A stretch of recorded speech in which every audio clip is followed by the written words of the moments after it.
Yeah. He said himself, like, I'm not going to go quietly. Yeah, he wanted to say goodbye. He didn't want to hear about him leaving. He didn't want to be propped up on stage, just lip syncing to songs like Frankie Valli. Hey, Frankie Valli's fine. You just missed it. Yeah, he looks great. He just stands there. Navigating through the chaos of these modern days. Lost in the radio. Hi, everybody. Welcome to Radio Labyrinth. Good. Hi, everybody. Hey, thanks to our wonderful guest last week, Mr. Frank Santopadre from the Fun for All Ages podcast, and also, of course, Gilbert Gottfried's amazing Colossal podcast. We had a lot of good feedback, and of course, he was very generous. And also, happy birthday, Dustin. He wished you a happy birthday today, so that's pretty cool, huh? Yeah. Happy birthday, Dustin. Thanks, guys. How old are you now? 50? They said 50 years old. I'm 50 years old. 50? 50. How old are you? How old are you? 50! Okay, I'm 50! 50 years old. 50? 50's not that old. 50 years old. What a birthday. Goddamn, 50 years old. 50. Well, today's your 50th. It's actually your 50th birthday. Yeah, it is. How are you celebrating it? With you guys right here. Doing right a Radio now. Labyrinth. Honey, I can't go out tonight. I have to do this dumb podcast. He's going to the Chinese restaurant. We open regular today. You don't look 50. No, he's handsome. I'm waiting for it to just collapse. I'll turn 51 and look like a chud. It just happens. It just happens. That's what happens. But congratulations, 50. Lizzie, you're still in your 30s, or are you what, 40? 29. 29. No, I'm actually, honestly, I'm 43. 43. You don't look a day over 36. Oh, thank you. I appreciate You're that. welcome. Yeah. So, everything we want to kind of talk about to this week has already happened. Everybody's already done their videos. But we all watched South Park last week, although for 1 week and they're on hiatus already for what? They're suspended too, just like Eric Von Hessler. Don't talk. Hey, I told you not to talk about that. I think they just skipped a week. Why would you do one episode and then skip a week, though? Well, that's weird. I found out that episode that they did it in 2 days. Yeah. That was a quick one. Yeah. And seeing Trump's Willie with the googly eyes on it. That was Trey's finger. Did you see the back behind the scenes? Yeah. There's on this official South Park Instagram. You see it's Trey's finger with little googly eyes on it, and he's laying down beside the guy with his finger between his legs. Well, what guy? I mean, that wasn't AI? No, they had a real guy, and then they used deepfake to put Trump's face on him. Oh, that's why it looked AI. But that was a real dude, huh? And what a funny episode it was. Some subtle things in it that really made me laugh was when the townspeople, the mob, they all go to Mr. Garrison's house and kick the door in, and he and his partner are watching the White Lotus. Yeah. But let's talk about Happy Gilmore. Why don't we talk about that quite a bit? Enjoyed it. I loved it. It was pure fan service. Did you guys like it? Yeah. I liked it. Yep. I liked it, but it was almost too much fan service. Too much? Well, that's why, I get what you're saying. I absolutely get what you're saying, and I kind of felt that way. But if that had been a studio film that had been released in a movie theater, I would be with you. But this was on Netflix, so it's sort of a hug box for Happy Gilmore fans. Yeah. Like, my niece Emmy was here at the beach, and she's like, she's not an Adam Sandler fan, but that's, she's also 31. Yeah. But I was like, well, I have to watch it. Like, we're doing the podcast about it. I got to watch it. So I showed her and Al the first one, and then we watched the second one. But because, like you're saying, it was so much fan service, she didn't really understand the second one. She wasn't getting all of it. Yeah, it wouldn't be easy to follow for someone who she didn't have to wait so many years in between either. 30 years. Watching the first one and then watching the second one. You know what Al said when his wife died, with the golf ball? Yeah. Al says, well, he warned her in the first movie that if she stays close to him, like, she'll die. First my dad, now Chubbs. Anybody I get close to dies. If I were you, I'd run.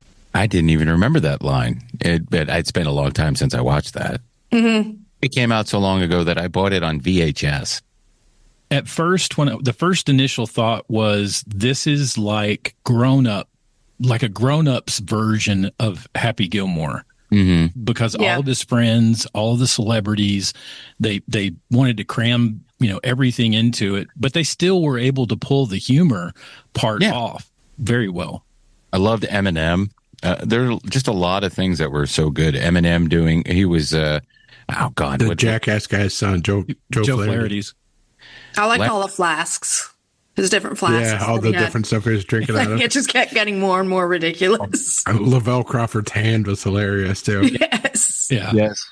The whole damn thing was funny. But last week, just to call back to talking to Frank Santopadre, I sort of got in this weird nostalgia thing. I listened to the show that he did with Dana Gould, and it was so good. All the impressions and stuff, and talking about all those Batman villains, and really enjoyed that. So I just went into this jag and ended up listening to about 6 old episodes of Gilbert Gottfried's Amazing Colossal Life, starting with the Adam West one, which is fantastic. After I listened to today's, I started watching old SCTVs. There's a ton of that the on battle of the PBS network stars. Mr. Rogers. Martin Short as Mr. Rogers. The crowd is literally buzzing with excitement as Mr. Rogers, representing Bill Buckley's team, enters the ring. Oh, look out there, Fred. He prepares to face the heavily favored Julia Child. People who have never watched SCTV or haven't watched it since it was first on, you can go back, you can go to YouTube and find tons of full episodes and clips. My favorite of all time has to be the Woody Allen and Bob Hope. When Bob Hope's looking for a new director to be relevant again in film, so he goes to Woody Allen, and it's fantastic. And there's only one person that can do a Bob Hope impression, and that's Dave Thomas. Yeah. But getting back to Happy Gilmore too, the fight scene in the cemetery was hilarious. It's just everything just kept going and going and going, and he did nice tribute. Mista. Did you see the guy dressed up as Al Czervik from Caddyshack? Yes. Yeah. On the sidelines of the golf game. I thought that was a nice little nod to Rodney. Yeah, and there are videos that you can watch on YouTube that do all the breakdowns of all the Easter eggs and stuff. So just, well done, Adam. And don't make another one. You don't need another one. That one's good. We don't need a Waterboy 2.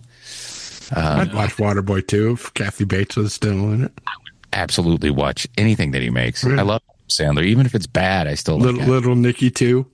Okay, now that one he didn't do. I would watch that one. Only because Rodney's gone. Yeah. I loved his sons in the movie. Yeah.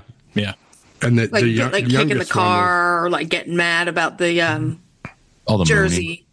Yeah. But it was Gilbert's son was when they were the younger kids, when they flashed back to when they were the younger kids. Like he wasn't in the whole movie? No, he was only in the flashback scenes. Yeah. He played the youngest son. Okay. When they were younger. For some reason, I thought he was an older teenager. I guess he's not.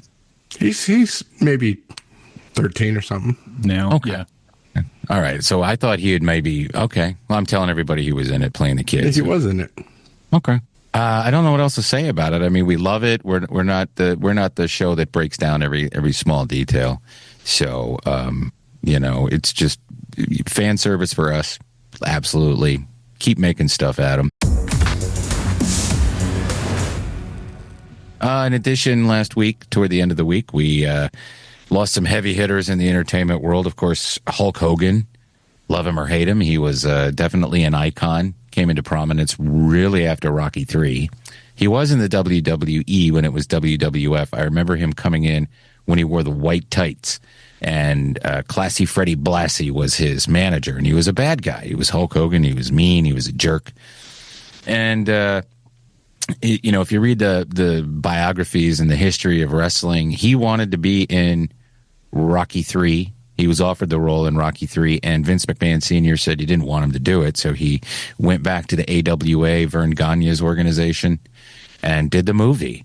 And while he was, he's hugely successful, Rocky III was a big movie, even though it isn't the best of the Rockies. It's certainly the most quotable, I think. Friends don't. They do because they want to do.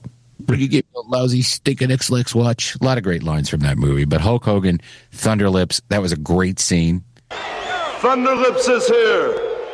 In the flesh, baby. The ultimate male versus the ultimate meatball. So after that, Vince McMahon sneaks somebody into the territory, back when wrestling had territories, into Vern Gagne's AWA territory, and offers him a deal because McMahon's dad steps aside, and Vince, the genius that he was, brought Hogan in, and the rest is history. Well, he wanted to consolidate all the regional. Yeah, that happened after that. But one of the first, I mean, you weren't allowed to go into another territory back then and steal somebody else's stars. And once McMahon's dad retired, like you said, he had aims to take over everything, and it seemed to work out.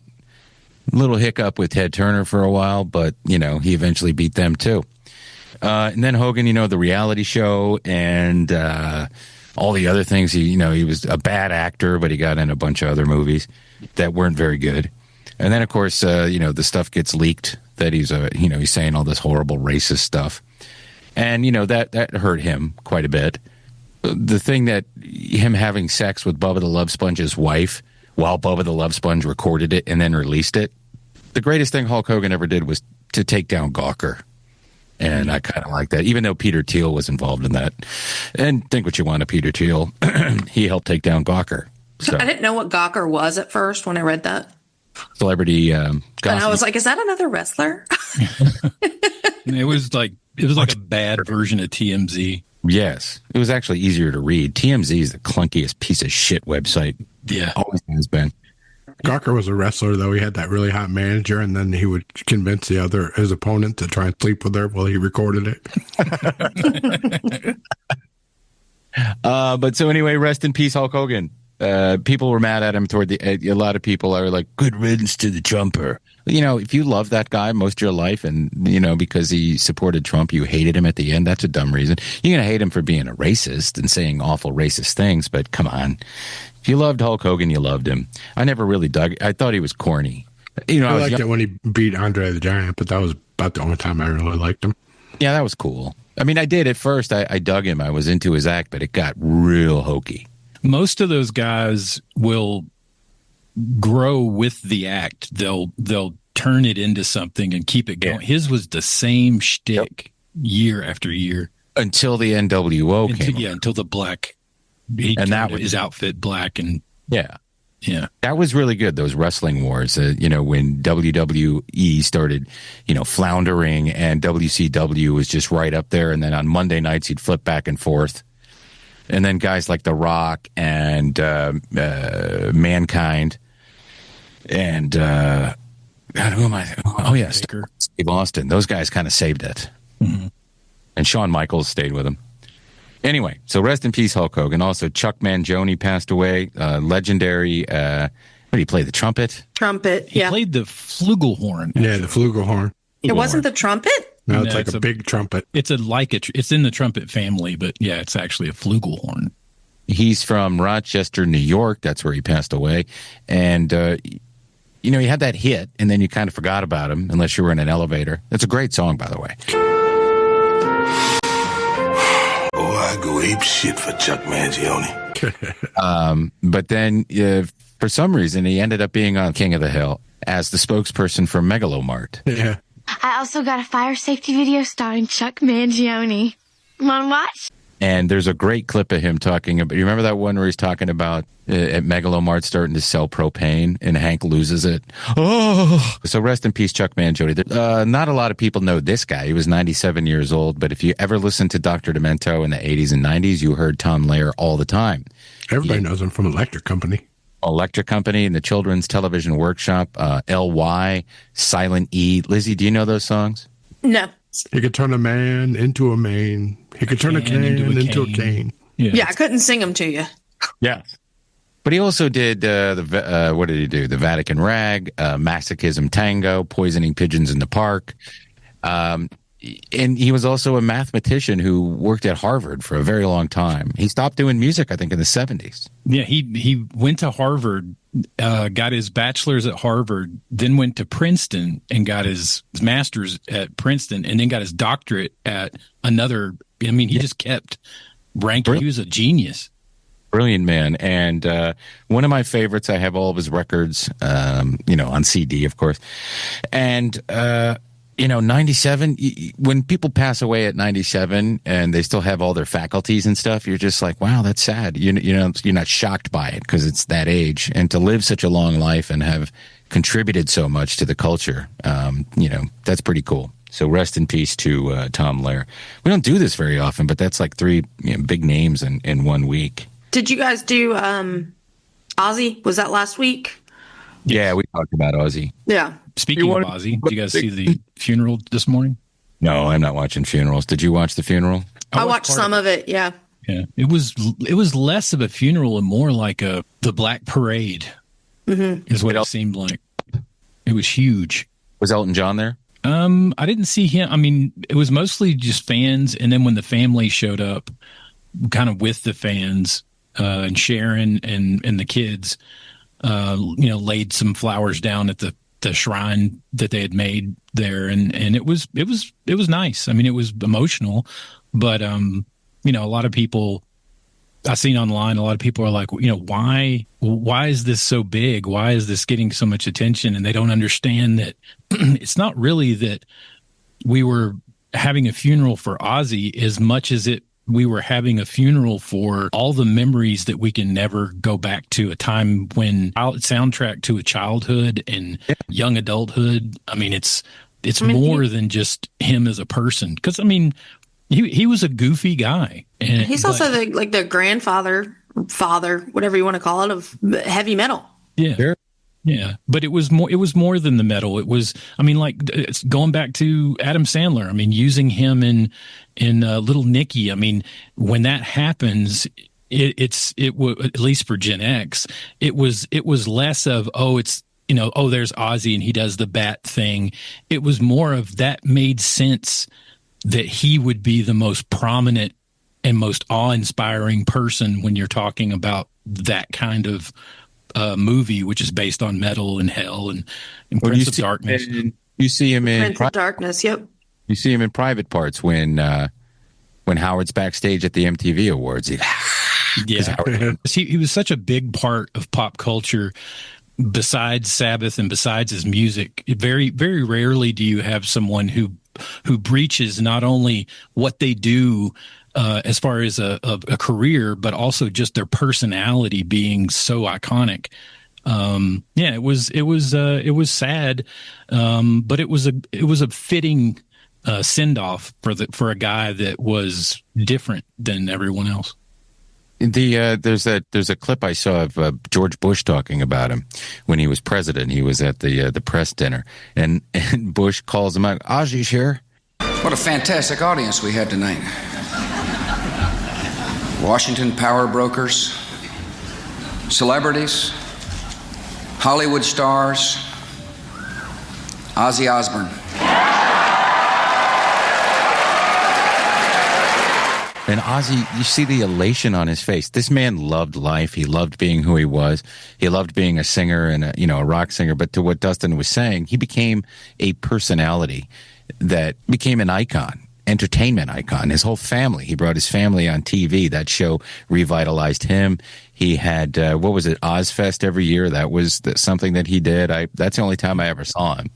And I enjoyed it a lot, And now saw that Billy Corgan is in talks to try to start an annual concert like he had recently for his farewell. And that way, every year it's going to be donated to charity.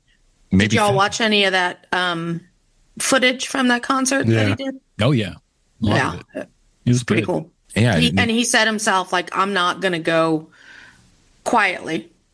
Yeah, he wanted to say goodbye. He didn't want to hear about him leaving. He didn't want to be propped up on stage, just lip sync it to songs like Frankie Valli. Hey, Frankie Valli's fine. You just miss. Yeah, he looks great. He just stands there. You can see the strings almost. Yeah. He's looking as good as Justin Timberlake is about right now. Did you guys see any of that footage? Yeah, he's like bored out of his mind. Mm-hmm. But yeah, he looks better. But Frankie Valli might look better than Justin Timberlake at this point. Ozzy, there was a video of Ozzy after that concert and before he died, where there was a story running about him being dead. He goes, "I'm not fucking dead. I'm not dead. I'm not dead. We interrupt this program for a special news bulletin. We interrupt programming to bring you this breaking news bulletin. We interrupt this program to bring you a special news bulletin. We interrupt this program to bring you this bulletin. Here's some stories that we've been following at the Radio Labyrinth news desk. When Joe Rogan moved to Austin, all his friends followed him there and moved there. And now they all hate it. Shane Gillis hates it. Mark Norman hated it. Did we talk about Shane Gillis on the ESPYs? No. It was great, though. It was. It's so funny. It was good. And on the View, it's funny on the View, which I don't always watch, of course, but I watch the clips quite a bit, is when you saw a story, on the clickbait stories, is The View tears apart Shane Gillis. But you watch those clips and you see Whoopi talking as a comedian and giving some advice. And then you see Joy Behar as also a comedian giving her advice. And in none of that were they tearing him to pieces. Right. Yeah. And so, it's go just ahead. clickbait titles. Yeah. Yeah, it is. Everything is. And I'm tired of falling for it, although I still do. But they were just supportive. Here's what you could have done better. Here's what I would have done. Don't say you didn't write it. So those were good tips.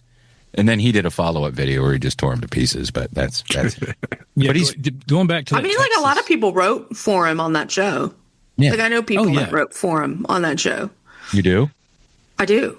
Who? He calls himself Monday Punday on Instagram, but I used to do stand-up with him.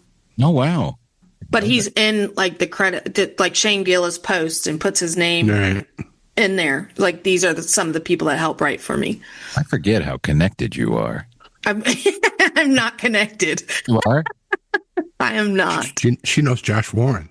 Yeah. Yeah. Well, yeah, I do. Get him on. He's on a show with a Greg Nicotero show. There's probably stuff he can't talk about since I think it's a reality show, isn't it? Yeah. Yeah, he's doing like a Go ahead. face-off type show. No, but the going back to that Texas thing with Joe Rogan, a lot of the other comedians too, they I think the biggest draw was Rogan went there during the pandemic and went to a restaurant and didn't have to wear a mask. Wow. And that was his big draw. And then getting out of course, they don't have a state income tax. Right. And so he thought it would be a great move. So all these other comedians moved too. And now all those other comedians are like, especially like Shane Gillis, he was like, we had a power outage. These morons have a independent power grid. It's not connected to anything else in the country. Right. And because of it, it's prone to go down. And he was like, man, he goes, for 3 days in my house, it just went instantly to 90 degrees and the bugs came in. Yeah. Right. Back to Alex Jones. Have you ever heard him talk about Austin? No. He's like, it smells like pee, and you can smell the homeless people. It smells like homeless people and pee. Gillis calls the homeless people screaming runners. Yeah. I don't know, and you can't smoke weed there, which was a big part of Rogan's old show, getting high. That's that famous episode with Musk, or the one with Alex Jones, where Alex just gets completely trashed and starts talking about interdimensional space beings. He gets Josh Warrened. Yes. They just like the idea of that comedy club, the Mothership, and being able to go do comedy every night of the week. Yeah, well, you can fly. That was a big draw, but now it's, I guess, the novelty is worn off. Yeah. I mean, in Atlanta, you can go do comedy a lot of nights of the week. Hot as shit here too. Yeah. Might not be Texas hot, but it is hot. It has been hot. Real hot. Do not like the heat. No, Dustin shaking. Dustin works outside, so he probably hates it more than me. Yeah, it's ridiculous. It feels like you're working in an oven. But it's a wet heat. Yes, it is a wet We're heat. having a good That time. sounds gross. We're having a good time. We're having a good time. I tried to work on doing his voice a little bit more because, I was doing it too gravelly. I think that's what it was. I was doing it too gravelly, and I feel like I am getting close now to doing a good impression of Dusty Slay. And he does, and any word that ends in a D, he says it as a T, like ant. I don't think he likes me because I tag him in a lot of things, and he never likes any of them. Well, I say hi to him all the time. He did respond once. What did he to say? something I said. Hi. It wasn't a high. It was I piggybacked off of a joke that he made, and he responded once to that, and then I responded again, and then he didn't respond after that, and I was like, now I'm just annoying him. I like it when he goes, "That was a good joke." Let's see. Did you guys see that Matthew Lawrence, the youngest, I think, of the Lawrence brothers? Yeah. Whoa. He was in Mrs. Doubtfire. He played the young son in that movie, and now he came out at Comic-Con and was on a panel for something, and he made the announcement that he wants to make a production and use Robin Williams' voice as an AI voice of Robin Williams. Did somebody hear him talking about this while he was drunk in a bar? No one's going to do that. No. Well, one, I don't think that Williams' daughter would ever allow it. She's already said she's come out against AI when the whole Carlin thing happened. She was very against it then, so I don't think it would ever happen. But to bring it up, and I think not so much that it's just a production. He wants AI to take on the voice of Robin Williams everywhere. Right. Like that should be the epitome. If you see AI anywhere, it should be the voice of Robin Williams. And I'm like, it would annoy you after 10 minutes. Yeah. It's a creepy idea, and also an idea that other people have probably already come up with other people. But he's acting like it's innovative. Orson Welles was voice was going to be used like that. What's wrong with that? I think we talked about that one. Yeah, we talked about it a couple weeks ago. Yeah, we did. My family needs money. Oh, hello. I'm AI Robin Williams. Oh, hey. Oh, I can't help you with that. It's too political. Coming up quick. Make a left. Go to Grok. Go to Grok. Yes. Oh, you want to make a left? Turn left. Oh, yeah. Exit here. Exit 51. Warning. Object in the road. I hate Waze. I turn on the audio for Waze, and I'm listening to an audiobook. Warning, there's an object in the road. And then it pops up. Warning, police presence ahead. 10 minutes. Because I can't figure out how to change it from the Australian guy that I changed it to. Mine got stuck on the Cookie Monster version for like 6 months. I had Cookie Monster for a while, too. What? Yeah. I didn't know you could do that. You can put in different voices. Yeah. I think Elmo would annoy me more than Cookie Monster. Oh, all of them. Anything that's good in a small bit, it just completely just destroys it after you listen to it for a week. Cookie Monster would be great if it lost its shit when you got near a cookie store. Turn left, turn left, turn left. Do you remember the GPS before our phones did it? Like Tom-Toms? Yes. My previous husband, my ex-husband, had downloaded a voice on it, and she was an English girl that was really gross. And she's like, "Oh yes, take a left here. Oh, that makes me so horny, baby. Yes." that was my GPS. And that's why you got a divorce. Nah, but my story is not so sexy. It's just that South Park promises more Trump and Satan, and they'll also be bashing liberals. So who knows? They had a whole season done, but that episode, maybe that answers our question. I think Dustin nailed it, or whoever brought it up, because I'm tired now and I don't remember. But they did that episode in a hurry, and then the rest of the season with whatever narrative it had will be on. Do you think that's the case? Yeah. I mean, I think they wanted to get over it because they also admitted that the trailers that they put out for the season were fake. Were completely fake. No, which if you watch them, you can definitely tell because it's just pieces of stuff that they've used before. Right. And then, did y'all see the Sydney Sweeney stuff? My God, I've been having so much fun with that story on the radio show. Oh, I didn't know that. Well, I've been out of town, so no, I haven't heard. But she's like, gins can determine things like eye color and even hair color. And my gins are blue. And it's so the ad's funny, or the voice is funny, the ad's super sexual. But the fact that everybody's blowing up about it and being like, it's about eugenics and she's a Nazi. It's like, whoa, what? Yeah, that's not true. That's my take on it. I'm like, I think they were saying Sydney Sweeney has good genes because, like, she's got great boobs and she's like a looker. Well, that's my take on it. Your mother and your father give you your genetic makeup. You know, that is a sort of an homage and inspired by the 1980 Calvin Klein gene. Brooke Shields? Yeah. Shields 14 and half naked getting dressed on a floor. I mean, it's the same kind of thing, but I mean, I'm just saying, I think people are mad because who looks as good as Sydney Sweeney does in a Canadian tuxedo? Del Dump didn't like it because they used his voice. Did you notice that? No. They used. Oh, yes, at the end when like Sydney Sweeney has good genes. Yeah, that's AI voice because it's the same voice that I use for Del. Oh, wow. Man. In this week's episode of Trambles, he addresses it at the beginning before me goes on a very long diatribe about genes.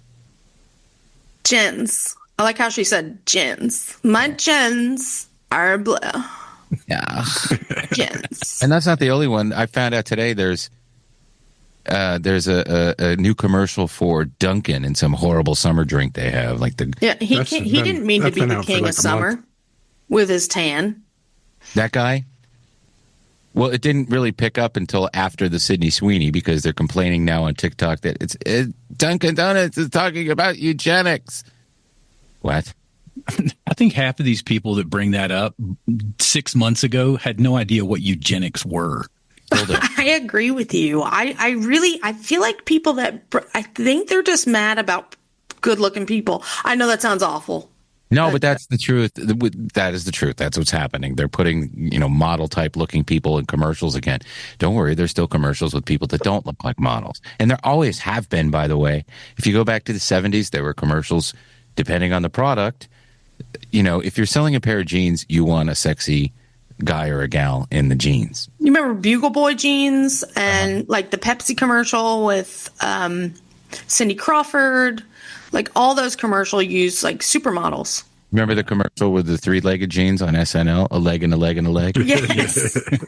Bad idea jeans. And I said, when am I going to be in Haiti again?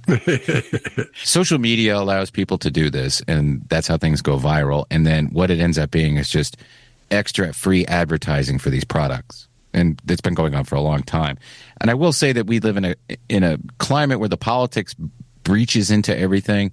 And I'm not saying that these people are crazy and nuts. I'm not doing that anymore because it's what they think and it's what they believe. I disagree, but I'm not going to, really mock or hate on them for sure because that is what they believe. They believe what they're saying. And so you can see that. They're not just doing it to get licks and well, they might be doing it to get licks, but they're not doing it to get looks and clicks and all that stuff. So I'm trying to be a little more sympathetic or empathetic to people these days because the fact that everything is just constantly bombarding us with messaging, I'm trying to be a little more stoic about it and push it away. And I will say that it kind of goes back to what we did last week on the show, which was just, to me, pure joy. And I like that. I really do. And getting back a little bit to what we used to do and, just going all over the place, I think that's a lot more fun than me trying to chase algos and forcing everybody to do that. So I hope you leave this in. It's just how I feel. Yeah. I had so much fun. And tonight I'm having fun. So now I'll be quiet. Views. Or. And snooze.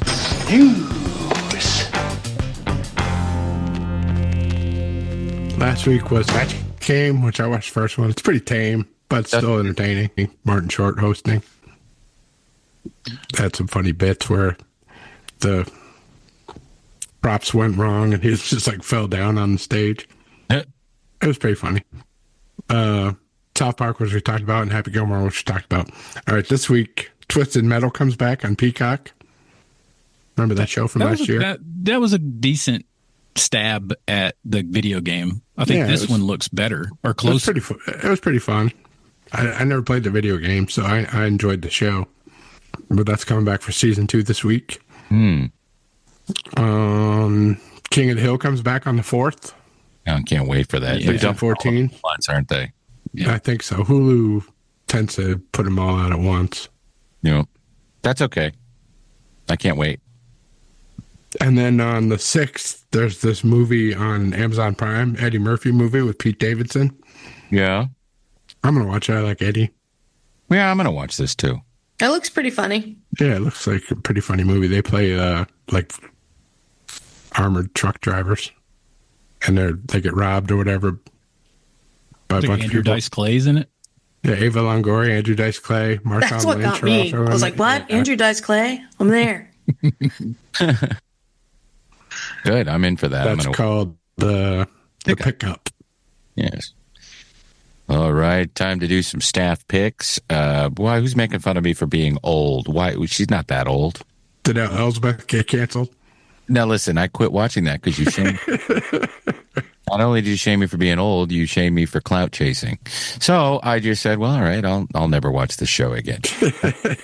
I love who you're about to talk about, by the way. I like her too. I'm just making fun of Tim. She's an inspiration and to, I like to me. Chuck Lorre too, so I'm totally going to be watching this show. Oh, it's you just joshing me. Leanne Morgan's new show, Leanne, drops this weekend. I'm going to watch it. She's funny. I've interviewed her a couple times. Tim, I just love you. You are so sweet. You've interviewed her? Twice. I love her. I do too. She's one of those comedians that almost made me pick up like stand up again. I was like, she's a stay-at-home mom of 3. Like she's super funny. She seems like she's herself. Like I love her. I think she's great and she's funny. And I'm so like, I think it's great that she's got her own show now. He told me about this show over a year ago, and she told me, Tim, you know who's in it? She told me who was in it, and she was Tim. He played Jolene on Alice. What is that actress's name? Why can't I think of her name? I'm going to have to look it up. It'll drive me crazy. Celia Weston. I love Celia Weston, and I said, can you tell her that I love her, please? And she goes, I will tell her, Tim. He will love that. Do you think she told her, or do you think that she interviewed her, or she talked to her and then didn't say hi? Tim told her to tell her you said hi. Yeah, before I even knew who you were, I said, make sure you say hi with this Lizzie chick. No, she probably didn't say anything, but she humored me, which is what a good person would do. No, she was great, and but Celia Weston was in that really cool Ben Stiller movie from the 90s. What was it? Where he's Alan Alda and Lily Tomlin are her parents, Flirting with Disaster. Yeah, that was good. She knocks over all of her Hummels or something. That happened to me once in reality. My staff pick is, again, trying to get my 4K collection going, and they've come out with the 4K version of Men at Work from 1990. Oh. With Charlie Sheen, and written and directed by Emilio Estevez. Yeah, it's the best Garbage Man movie ever made. It is the best movie, and of Keith David as the brother-in-law that rides along with him. Just that whole scene about the French fries in the bar, in the diner, just cracks me up. That's one thing you do not touch. It's another man's fries. Yeah. What else has he been in? I can't think. Why can't I think? Been in a lot. Keith David? He was just in the Duster Show on HBO. Oh, man. You know who I'm thinking about? Why am I thinking about it? I'm thinking of that guy from Firestarter. David Keith? David Keith. That's the one that always gets flipped. Yeah, he's from Knoxville, David Keith. He was in Taps. Yeah. All right. Sorry about that. I get sidetracked sometimes. But yeah, it's a great movie, and I was surprised that they actually came out with a 4K version, being such a kind of niche cult classic, but it's really good. It's still just as hilarious. Those two white guys that think they're Jamaican that have the other truck, and they keep like blowing up shit in the explosions in the locker room. Mine's Mark Maron's stand-up special on HBO August 1st called Panicked. Panicked? Okay. That'd be good. I'm sure it will be. Mine's Go to the Beach with Your Family. There you go. For a month. Yeah. Kidnapped. We're working on 2 weeks now. Nothing wrong.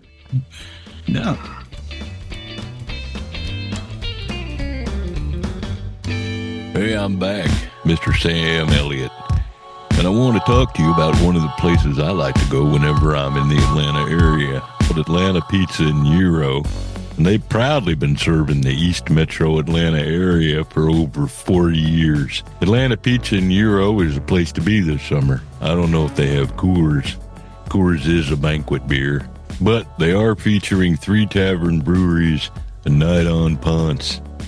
That's an IPA, and it's now available on draft. Atlanta Pizza and Euro has the best gyros, pizzas, hot subs, and Greek and Italian specialties around. Family-owned and operated, independent restaurants are a dying breed. And Atlanta Pizza and Euro continues to be a local favorite, serving the east side of Atlanta for over 30 years. Hey, Mike's food truck is out and about, so if you see the food truck, run up. Contact Mike at 770-483-6228 if you're interested in booking the food truck for your corporate or private event. Tuesday nights, they got team trivia from 7 to 8:30 p.m. Bring your smartest friends and test your trivia knowledge against the best Conyers has to offer. Hey, they're open for dine-in or takeout Monday through Friday from 11 to 9. Saturdays, 12 to 9. They're closed on Sunday, which is Lord's Day, dude. Another fine sponsor of Radio Labyrinth is LDI Repro Printing. Do you have commercial or residential construction printing needs? Well, what are you waiting for? Contact LDI Repro Printing of Athens. They've been in Athens, Georgia since 2005 with fast turnaround and affordable prices. Call 706-316-9366 or email them at athens@ldiline.com. Guys, are you reading the online comments? Gotta read some of these comments. I'm loving your guys' comments. You're reading your own comments? Yeah, they're really good. I worked hard on them. The secret is don't read the comment card. All right, we love your comments on YouTube, wherever you want to leave them. Sometimes people leave comments on the on Spotify, but it's usually just Lizzie. Our comments this week. Great show. Frank Santopadre is a real gentleman. Recently listening to Gilbert Gottfried's Amazing Colossal podcast with Stephen Wright as a guest. Toward the end of the discussion, it revolves around career regrets or something, and Gilbert spoke about this stuff with a bit of a build-up, and he said, my only regret is choosing my co-host. Totally out of left field, just to mess with Frank. That comes from Everton, mate. Norvo said, not entirely out of left field. Gilbert wanting a new co-host was part of the show since the early days. When they opened a Patreon, Gil quite literally begged people in the promos to send him money so he could afford a new co-host. It was part of their shtick in the first year or so. Frank was treated as the fall guy before they got the late, great Paul Rayburn in the booth during the minis. What, too soon? That's right. From Roby, what, too soon? Turned backlash from a joke into a punchline. Something I'll use among my friends. And this week on Text Impressions by Tim, we're going with the late, great Hulk Hogan. I don't do him, but we'll make it work. Okay. You can do it. All right, this one is from Jeff. Keeping in mind that even though I don't do these impressions very well, I have to do them. It's the law. Let me tell you something, brother. When you get to heaven, the squared circle is made of clouds. The ropes are lined with gold. Some voices. Are you okay? Some voices hurt. The Tim Andrews story. Yes. The ropes are lined with gold. And every night's WrestleMania. Me and the Macho Man are tag teaming the Angels, brother. And Andre's still undefeated, dude. Ouch. What you gonna do, brother, when the spirit of WrestleMania runs wild through your living room walls at 3 a.m.? Oh, yeah, brother, I will haunt you, and I will haunt you from beyond the grave. Brother, they told me I tested positive for a love sponge, brother. I said, what is it, dude? Is it contagious? Do I need antibiotics or just a cold shower? And the doc just shook his head and said, no, Hulk. You just need better friends, brother. All right, that was it. Let us know in the comments. You can, if you're a Patreon member, you could contribute and help out. Yeah, speaking of that, you can become a Patreon member at patreon.com/Tim Andrews. Also, speaking of Patreon, I joined up Radio Labyrinth as patrons for Fun for All Ages. Yeah, but you can go there, sign up, and look at all the tiers. You get access to our Radios in the Dark Live, which we are doing this week, or have done already this week, or something like that. Yeah, just go check it out. Patreon.com/Tim Andrews. And do not use the Apple app if you can help it. But you can become also a Radio Labyrinth executive producer, and that means you are producing this show and keeping us doing it. That's $25 a month, and you get a t-shirt from our t-shirt store, stickers when we have them, and all sorts of fun things. So I want to say thank you to our EPs, John Allen, Matt Carter, Chris Chandler, Mike D, Jim Fortner, Roby Neely, Jeff Peterson, Tim Slayton, and Brian and Chelsea Smith. Remember to like, rate, and review us on Spotify. And as always, remember to subscribe on YouTube and like our videos. Even if you prefer listening on a podcatcher to the audio, just go ahead and subscribe. We'd love it if you do. And also, if you're a celebrity who hasn't been famous for 40 years, don't charge people $120 to come on your show. It's not cool. Or don't charge them $120 to be on their show. Yeah. Unless you want nuts rubbed on you. Or tentacles. Tentacles. Sorry. Tentacles. Instead, he uses a chance to put his testicles all over me. Tentacles. NT. Tentacles. I'm the last American virgin. Anyway, we'll talk to you next week. Until that time, please remember to keep it canon. They say all good things come to an end. What's that got to do with this show? Lost in the radio.